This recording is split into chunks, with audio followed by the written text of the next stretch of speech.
حضرت مریم رضی اللہ تعالی عنہا کو اللہ تبارک و تعالی نے بغیر باپ کے جناب عیسیٰ علیہ السلام عطا فرما دیے۔ اب اس بات کو جب لوگوں کے سامنے پیش کیا جائے گا، لوگ کیا رائے دیں گے، یہ بھی تو ایک مشکل کام ہے نا۔ وہ خاتون، وہ پاک باز عورت جس نے اپنی زندگی کے سارے اوقات ہی اللہ کے گھر مسجد میں گزارے، جس کی ماں پاک ہے، باپ پاک ہے، خاندان پاک ہے،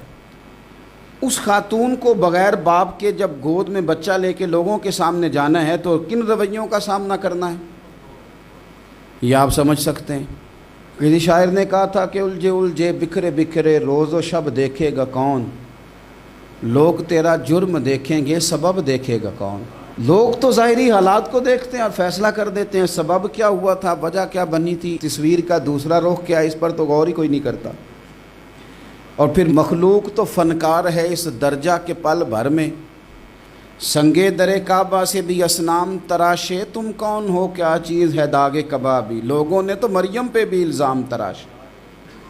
بڑے بڑے باعزت باوقار لوگ، اور ذرا سا کہیں کوئی نقطہ لوگوں کو نظر آتا ہے تو لوگ اس نقطے کو بہت بڑا قصہ بنا لیتے ہیں، بہت زیادہ داستان سرائی کرتے ہیں، نیک لوگوں کو بڑی تکلیف پہنچاتے ہیں۔ لیکن اگر وہ شخص سچا ہے اور اپنے رب کی بارگاہ میں وہ صاف ہے تو پھر اسے زیادہ وضاحتیں دینے کی ضرورت بھی نہیں، اور ویسے بھی جب لوگ بہت زیادہ مخالفت کر رہے ہوں تو وضاحتیں دینا کام بھی نہیں آتا، اس وقت صفائی دے کے انسان مزید الجھتا چلا جاتا ہے۔ حضرت مریم کی گود میں جناب عیسیٰ علیہ السلام تشریف لے آئے تو جناب مریم کو حکم تھا کہ آپ نے بولنا ہی نہیں، آپ نے بات ہی نہیں کرنی، آپ خاموش رہیں۔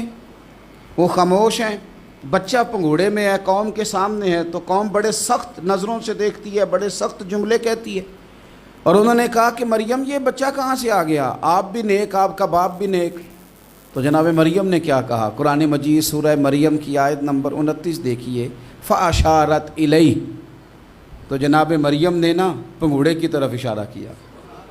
جناب عیسیٰ کی طرف اشارہ کیا، توجہ ادھر کی، فَأَشَارَتْ إِلَيْهِ، بچے کی طرف اشارہ کیا، گویا اس سے پوچھ لے تو قوم کیا کہتی ہے۔ انہوں نے کہا قَالُوا كَيْفَ نُكَلِّمُ مَنْ كَانَ فِي الْمَهْدِ صَبِيًّا، یہ کیسے بات کرے گا، یہ تو پنگوڑے میں بچہ ہے۔ پنگوڑے میں بچے بھی کبھی بولے ہیں، وہ بولتے ہیں بھائی، پر جب رب چاہے، اور جب اللہ اپنے بندوں کو صاف کرنا چاہے، اور جب رب اپنے بندوں کی عزتوں کا محافظ بنے تو بچے پنگوڑوں میں بھی بولتے ہیں۔ جناب یوسف کے لیے بھی بولا تھا، جناب عیسیٰ بھی پنگوڑے میں بولے تھے، جناب جریج کے لیے بھی بولا تھا، بچے بولتے ہیں، لیکن کب، جب رب چاہے۔ کیسے بولے گا، یہ تو پنگوڑے میں ہے۔ لیکن جب انہوں نے دیکھا نا بچے کی جانب، آپ نے منہ سے نہیں کہا، وہاں تو حکم تھا چپ رہنا ہے، وہ خاموش تھی،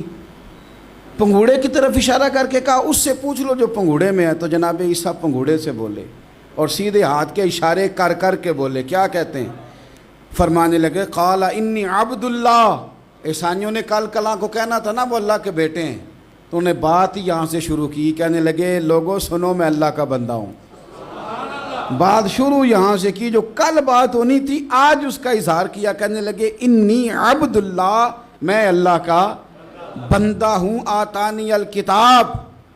مجھے کتاب دی گئی ہے، وجعلنی نبیّا، اور رب نے مجھے نبی بنا کے بھیجا ہے۔ 10 منٹ پہلے جناب مریم کے بارے میں رائے لوگوں کی اور تھی، اور 10 منٹ کے بعد اور تھی، 5 منٹ پہلے باتیں اور تھیں، اور 5 منٹ کے بعد باتیں اور تھیں۔ جب رب بندوبست کر دے، جب اللہ اہتمام کر دے، میرے بھائی ضروری تو نہیں کہ ہم پریشان ہی رہیں کہ یار یہ کام میں نے کیا نہیں، میرے کھاتے ڈال دیا گیا، یار اس جرم کا میں مجرم ہی نہیں اور میرے منہ پہ سیاہی ملنے کی کوشش کی جا رہی، یہ میرا کھاتا ہی نہیں اور لوگ مجھے تکلیف دے رہے ہیں۔ ضروری نہیں کہ آپ ہی وضاحت کریں، میرا رب بھی بندوبست فرما دیا کرتا ہے۔